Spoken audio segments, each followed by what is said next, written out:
at this Yeah, point? Okay. we're gonna go to Kirk, and so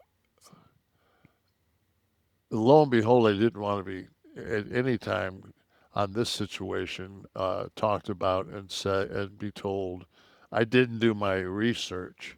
So I did my research, and I watched fucking copious amounts of interviews, and not clips. Not you can watch. There's two or three clips of him that are. I mean, it's like a snuff film, and I've done enough documentary work to see like, wait a minute, that's not what I said.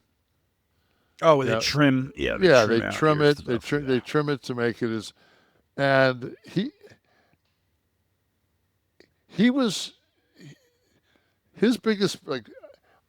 I'm really pissed off because I didn't get a chance um, to listen to him more because I think he was really starting to get a anti Israel vibe with the like he was basically his viewpoint was basically it's going to be very hard for Israel to get any kind of sympathy, you know,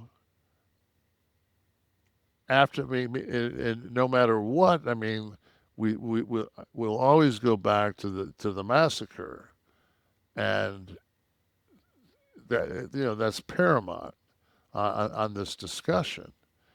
But what's been going on since then, it's like, and it just seems like he was starting to.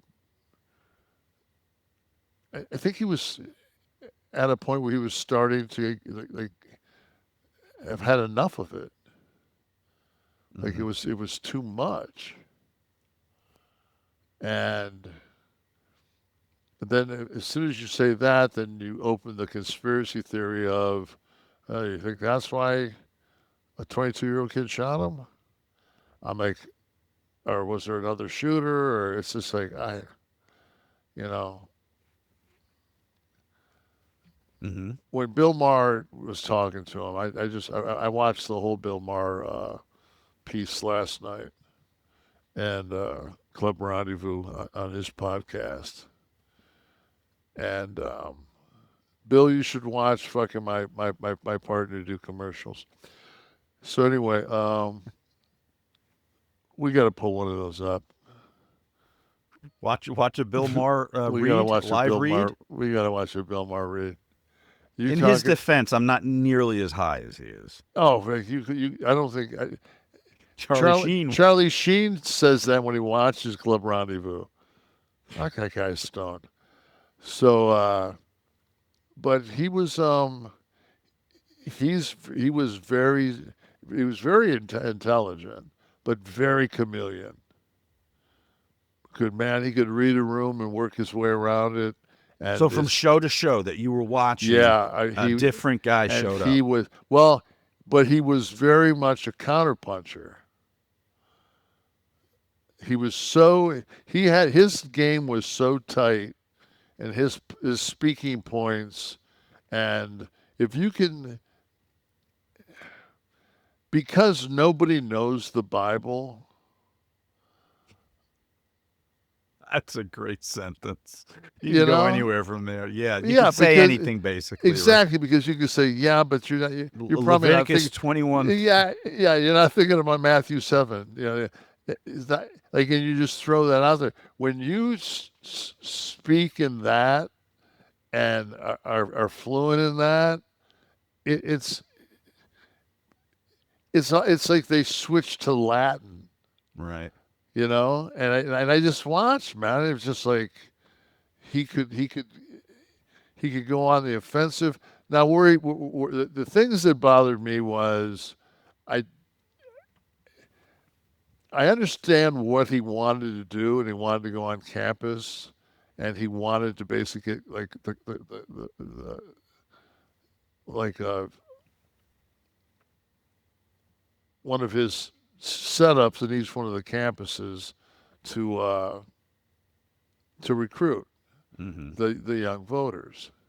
But when he would go to a campus and just open debate these guys, it was, it looked like a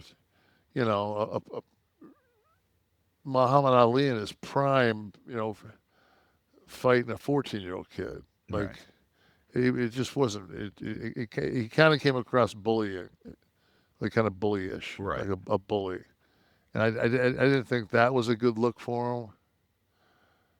You Uh, know, but the other side does the same shit when they'll go up to somebody with a sign and a T-shirt and a hat and a bumper sticker over their face and go, "What don't you like about the LGBTQ community?" They're like, "Well, when they're just out there with their signs and their shirts all over, throwing it in my face," and they're like, "Oh, right, you don't like people with signs and shirts and bumper stickers, right?" It's kind of the same shit, right? yeah, but one's done in comedy.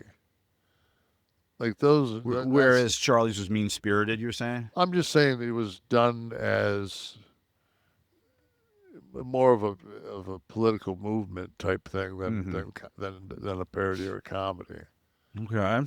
So, but I watched him with Megan. I was really surprised of some of the people that he kind of broke his teeth in with, and I don't think that personally he doesn't drink, he doesn't smoke, he doesn't do a lot of things. Um, I don't think that he was like really crazy money hungry. From things I've heard, where people tried to buy his. Well, I was going to say, wasn't there the attempt to get him to go a little more hardline on Wasn't his that Israel Hamas what stance? was that guy's Ackerman? Ackerman? Yeah, that was kind of covered. I think he was on Megyn Kelly's show on August the 5th, maybe. That was the last time they did something together. And I think that was the one that I saw where I was just like, whoa, like he's taking some shots at some people here. Like like he's kind of. I guess if you go so far right, the only place left to go is center, right? Mm. You'll end up on the C- other side. center, correct. What was the? Was there a figure? Do you know a figure that he was offered I for? don't Well, know. I don't Turning know if Point would have been offered the yeah, money, Turning right? Point. Yeah, Turning Point was offered the money, but I heard that there was some British lady that was screaming at him, and he basically just told him to fuck off. That he it wasn't for sale, which Well, in that. Well, I today mean, that's honorable if that's the case. Now, Ackerman, the kind of money they could have hauled in, though, was